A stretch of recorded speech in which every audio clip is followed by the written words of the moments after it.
Breaking చూస్తున్నాం. భారీ వర్షానికి విజయవాడలో మరోసారి వరద పోటెత్తింది. పెద్దవాగు పొంగడంతో 150 మంది విద్యార్థులు, రైతులు చిక్కుకున్నారు. భారీ వర్షానికి వికాస్ కాలేజీ రోడ్డులో ఉన్న పెద్దవాగు ఒక్కసారిగా ఉప్పొంగింది. దీంతో అటువైపుగా రాకపోకలు నిలిచిపోయాయి. రహదారిపై 10 అడుగుల మేర వరద నీరు చేరింది. చప్టాపై వరద నీరు ఉధృతంగా ప్రవహిస్తోంది. చప్టా అవతల వైపు సాయం కోసం విద్యార్థులు, రైతులు చిక్కుకున్నారు.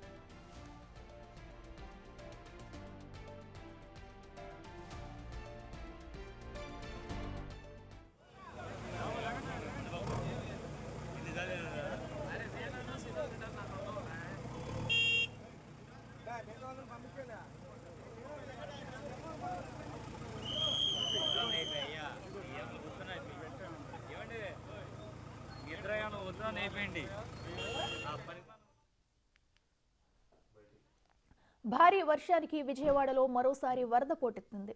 పెదవాగు పొంగడంతో 150 మంది విద్యార్థులు, రైతులు చిక్కుకున్నారు. భారీ వర్షానికి వికాస్ కాలేజీ రోడ్డులో ఉన్న పెద్దవాగు ఒక్కసారిగా ఉప్పొంగింది. దీంతో అటువైపుగా రాకపోకలు నిలిచిపోయాయి. రహదారిపై 10 అడుగుల మేర వరద నీరు చేరింది. చప్టాపై వరద నీరు ఉధృతంగా ప్రవహిస్తుంది.